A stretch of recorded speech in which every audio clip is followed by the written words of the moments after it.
Hello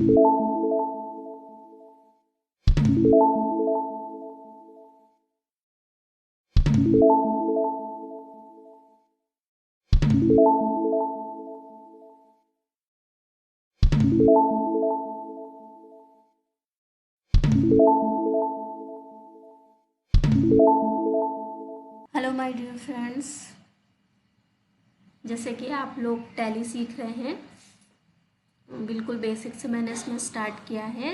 जिनको कुछ भी ना आता हो टैली या अकाउंट्स में, वो भी टैली सीख सकते हैं मेरी वीडियोस के थ्रू। काफ़ी कुछ हो चुका है जिसमें हमने जनरल एंट्री अभी पढ़ रहे थे हम लोग। हमारी परचेज़ की एंट्रीज हो चुकी हैं, सेल्स की को सेल्स रिटर्न की एंट्री समझ में आई होगी। अब हम देखते हैं डिस्काउंट की एंट्रीज। सबसे पहले परचेज रिटर्न करने के बाद जो डिस्काउंट होता है, या बिना रिटर्न किए भी डिस्काउंट होता है, ऐसा नहीं है, तो वो चीज़ हम यहाँ पर सीखने वाले हैं। तो हमारे पास क्वेश्चंस हैं इसमें। 28 अप्रैल को purchase goods from Vijay. Okay, 15,000 का सामान हमने परचेज किया विजय से। फिर हमने दूसरे दिन विजय को 2,000 रुपीज़ का सामान वापस कर दिया। ओके, तो हमने जब 15,000 का ख़रीदा था, उसमें 2,000 का वापस कर दिया। अब हमारे पास कितना बचा? 13,000 का। लेकिन यहाँ पर है 13,000 हमें मिलने चाहिए थे, सॉरी हमें देने थे, लेकिन यहाँ पर लिखा है paid cash to Vijay with fulfil settlement. हमने विजय को पेमेंट किया है 12,000 रुपये का, और फुलफिल सेटलमेंट के साथ।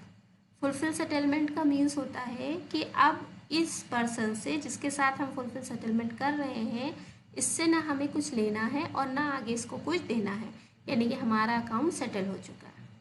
तो जब हमारा अकाउंट सेटल हो चुका है और यहाँ पर हमें 13,000 देने थे, लेकिन हम 12,000 ही दे रहे हैं, तो इसका मतलब है कि हमने 1,000 डिस्काउंट रिसीव किया।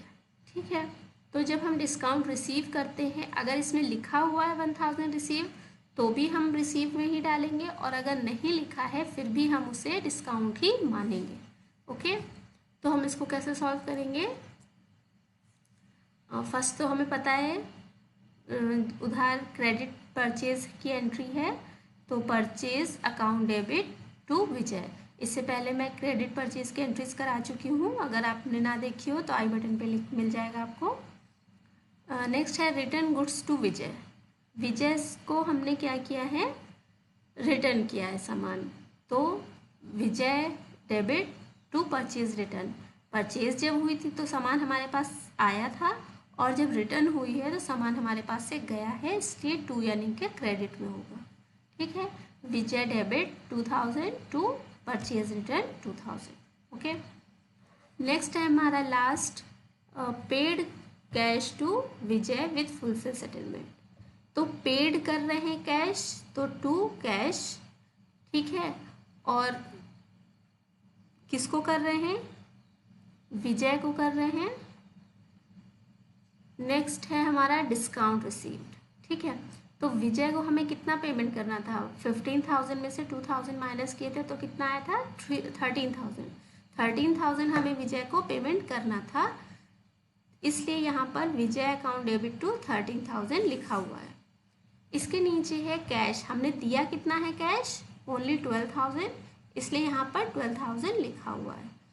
और इसी को अगर हम 13,000 में से 12,000 माइनस करेंगे तो वो आएगा 1,000, और वो 1,000 जो है वो हमारा डिस्काउंट रिसीव्ड हो जाएगा। ओके, अगर आपको इस बात में कंफ्यूजन हो कि डिस्काउंट रिसीव्ड कहाँ लिखना है, डेबिट में या क्रेडिट में, या कब कहाँ लिखना है, तो आप एक चीज़ का ध्यान रखिएगा, हमेशा कैश के साथ ही डिस्काउंट रिसीव्ड आएगा। ठीक है, जब भी इस तरह की एंट्री होगी, तो अगर कैश डेबिट हो रहा है तो आप डिस्काउंट को भी डेबिट करेंगे, कैश क्रेडिट हो रहा है तो डिस्काउंट को भी क्रेडिट करेंगे।